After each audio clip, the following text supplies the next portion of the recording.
Era Jaya menargetkan tahun ini di 2023 kembali bertumbuh, akan tetapi realisasinya kuartal kedua atau di semester satu ini ada yang kurang oke ya dari Era Jaya setelah rilis laporan keuangan yang berefek net profitnya turun. Padahal omsetnya naik. Nah, kenapa kok bisa seperti itu? Nah, akan saya bahas di video kali ini tentang Era Jaya. Tapi sebelum lanjut jangan lupa buat subscribe dulu. Oke? Check this out. Oke, saya tag ini saat perdagangan masih berlangsung tanggal 5 jam 10, di mana Era Jaya kondisinya harganya di harga 484 per lembarnya. Kalau berdasarkan harga sekarang PI-nya di 8, PBV-nya di 1,13. Secara year to date ya atau sejak awal tahun perusahaan sudah naik 25%. 25% dan Era Jaya ini sudah melaporkan laporan keuangannya di kuartal 2 itu pada 3 Agustus atau bulan lalu, sorry. Pada bulan lalu. Nah, ini berita hari kemarin ya, Senin malam, kinerja dari investasi.kontan.co.id di mana kinerja Era bakal tumbuh hingga akhir tahun, ini pendorongnya. Setelah saya baca, kinerja diproyeksi ya didorong kontribusi anak usahanya itu PT Sinar Eka Selaras Tbk atau Eral dan strategi Era. Analis KGI Sekuritas ya, tahun ini Era terbilang ekspansif sebab target pembukaan 400 gerai sudah terrealisasi 343 sampai Juni. Sampai Juni bahkan sampai bulan ke-6 ya. 343 ya, 400 kurangi 343. Masih sisa 57 gerai lagi yang belum dibuka padahal masih ada 6 bulan sisa gitu. Bagus sih. Ditambah Era Jaya akan ekspansi ke Malaysia dan Singapura, dinilai akan memberikan efek pertumbuhan terhadap kinerja keuangan. Era merilis obligasi senilai 50 juta US dollar dengan bunga ini untuk meluluskan ekspansi di luar negeri ya. 50 juta US dollar ya, meningkatkan kewajiban. Oke, terus dari Mirai menilai juga akan melakukan kinerja positif, operasional relatif lebih tinggi.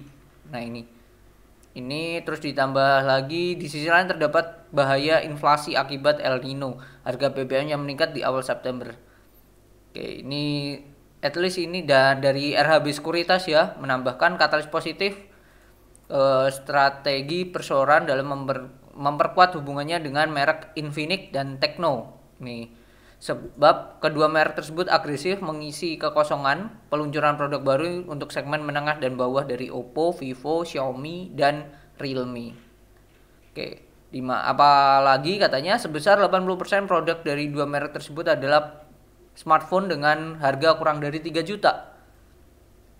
Di mana berdasarkan data IDC, HP di bawah 3 juta didominasi pasar domestik atau sekitar 74%. Jadi aslinya ini juga positif ya. Banyak analis mengatakan yang oke, RHB Sekuritas, Mirai, terus tadi ada KGI ya, KGI Sekuritas. Kalau kita lihat eranya sendiri ya secara chart, biasanya kalau ini kan secara chart dia masih sideways. Terus kalau berdasarkan laporan keuangan, nah ini kita bedah di laporan keuangannya untuk si Era Jaya. Dari asetnya ya, aset lancar mengalami kenaikan, secara keseluruhan pun juga naik. Kalau kita dari kasnya ini turun yuk.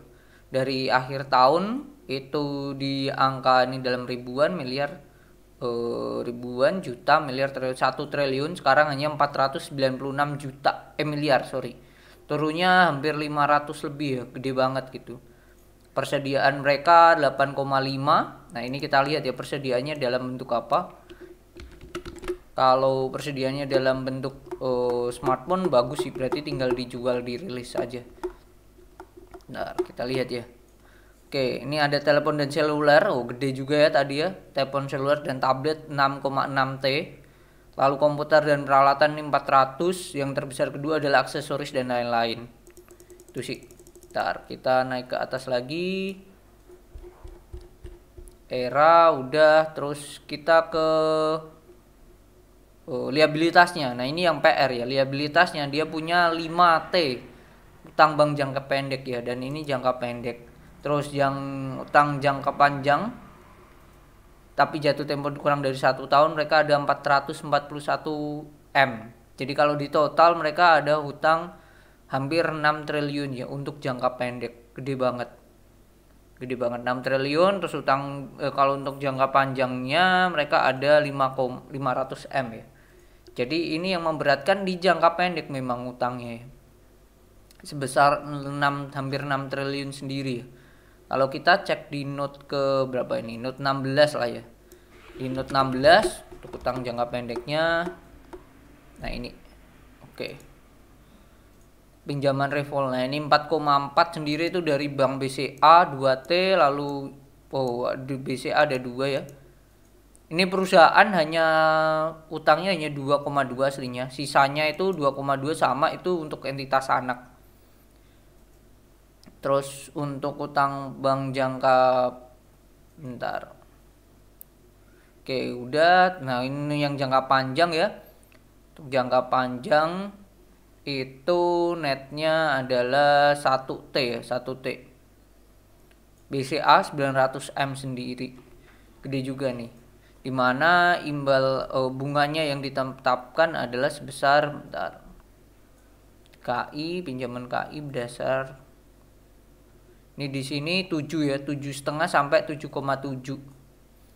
itunya bunganya ya, bunganya dan jatuh temponya nih pada Bank BCA ya.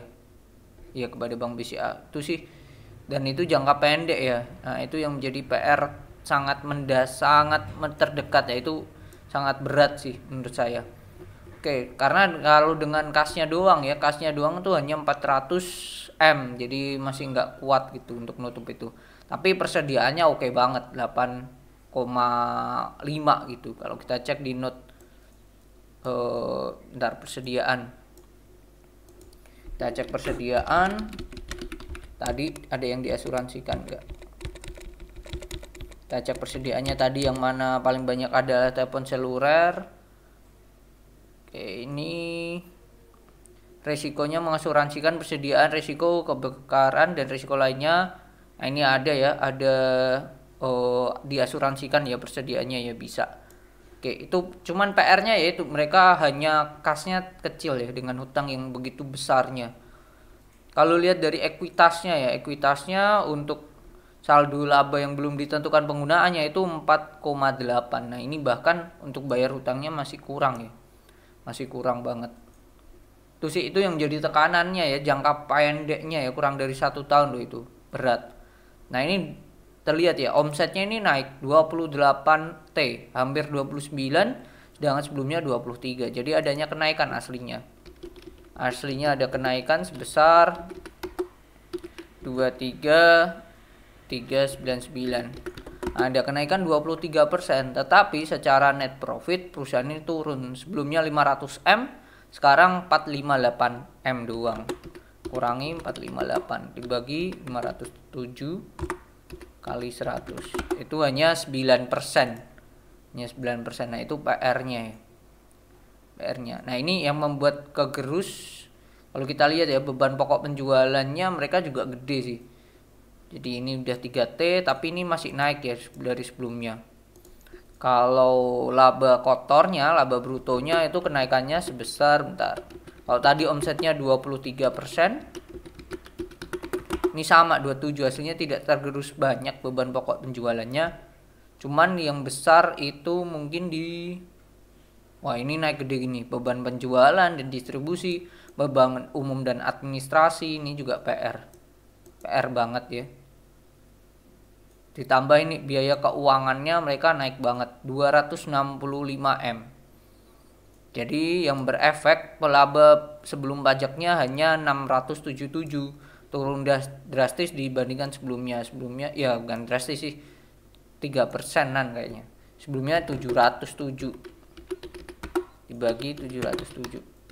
Nah, 4% lah. Turunannya 4%. Yang membuat ya net profitnya turun. Jadi biaya-biaya ini, beban-beban ini yang membuat perusahaan kegerus ya. Kita cek nih dari penjualan dulu. Penjualan netonya mereka tuh sebesar berapa? Kita lihat ini penjualannya, bentar. Nah, ini ini beban pokok. Nah, ini penjualannya paling tinggi memang telepon seluler, produk operator naik juga, yang menurun adalah komputer dan peralatan, aksesoris ini naik. Jadi pemilihan menambah persediaan tadi di telepon seluler dan tablet hal yang bagus ya, karena itu nge-push banget dari penjualan mereka. Ini beban pokok penjualan kepada kepada Apple sendiri 2 kali lipat naiknya. Ya, sebesar 46% ya bebannya sendiri ya. Beban yang untuk dari Apple. Oke. Nah, ini beban penjualan dan distribusi. Gaji naik. Yang naik signifikan tuh apa? Periklanan promosi juga naik. Distribusi ini naik sih. Ini efek juga karena mereka menambah gerai-gerainya sih. Harusnya nanti akan berefek di kuartal ketiga sih. Akan menemukan efek yang positif sih, akan naik terus. Kalau beban umum administrasi yang naik itu, bentar, yang naik sangat signifikan ya peralatan kantor, telekomunikasi. Nah, ini efek naik gerai, buka gerai sih. Dua ini efek dari buka gerai yang membuat bebannya juga gede. Tiga ini telekomunikasi, air dan listrik, jasa tenaga ahli, peralatan kantor, dan peralatan cetakan dan fotokopi itu naik. Efek dari ya buka gerai itu tadi sih. Selainnya masih dapat ditoleransi sih. Itu pendapatan lainnya, dokongan biaya. Nah, ini beban bunganya juga naik gede banget, biaya keuangan 257 M sendiri. Dan ini segmen usahanya ya tadi ya. Bentar, di note bawah tadi kita cek. Nah, ini segmen usahanya. Oke, kita naikin, besarin. Telepon seluler, produk operator. Ini ada penjualan eksternal dan penjualan antar grup. Kalau yang telepon seluler dan tablet ini imbang ya, cukup berimbang antara penjualan eksternal dan antar grup. Dan ini penjualan berdasarkan segmentasi lokasi ya. Wilayah barat itu Sumatera dan Jawa, tengah itu Jabodetabek, Kalimantan, Singapura, Malaysia, sedangkan timur itu wilayah barat dan tengah. Oke. Di luar wilayah barat dan tengah. Oke, untuk wilayah barat Sumatera dan Jawa ini paling kecil ya, 2,9. Lalu wilayah timur di luar wilayah barat dan tengah ini gede banget ya, berarti di wilayah Sulawesi, Papua, nah itu ya. Bali itu juga masuk di wilayah timur. Wilayah tengah nih Jabodetabek, Kalimantan, Singapura, Malaysia 16. Bahkan yang menurut saya signifikan tuh di wilayah timur ya. Wilayah timur kan di luar wilayah barat dan tengah, berarti Sulawesi, Papua dan kawan-kawan, Bali. Nah, itu yang signifikan pendapatannya. Naik hampir 30% ya.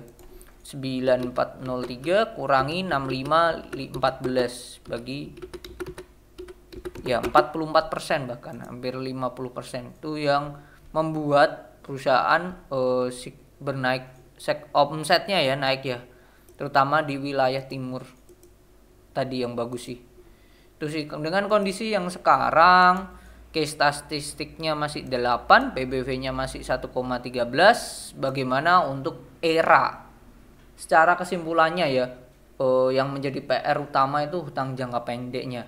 That's it. Tapi kalau untuk prospek kedepannya as a business dengan ekspansinya mereka, terus target pasarnya mereka ya, bekerja sama tadi dengan Tekno dan Infinix untuk menyiasati beberapa produk yang lainnya yang tidak meluncurkan produk baru, itu hal yang bagus ya, terobosan yang bagus, kerjasama menjalin yang membuat harusnya era di kuartal ketiga dan 4 ini makin cemerlang gitu sih. Kalau tadi melihat di Stockbit di mana kuartal 3-nya itu hanya 170-an ya di 2021 dan 2022 under 200. Kalau mereka di kuartal 3 bisa 200 M aja ya, sama dengan kuartal 1 dan 2 di 2023, saya yakin laba di 2023 ini lebih cemerlang sih di 2022. Itu jadi judul yang ada di berita tadi menurut saya tidaklah sebuah pom-pom atau isapan jempol belaka sih.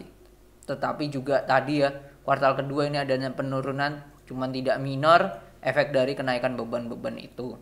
Harusnya jikalau gerai tadi udah tidak ada ekspansi yang berlebihan ya, beban-beban itu akan kembali normal lagi seperti sebelumnya. Itu aja sih kalau saya menilai. Jadi menurut saya dengan harga sekarang era worth it aja sih.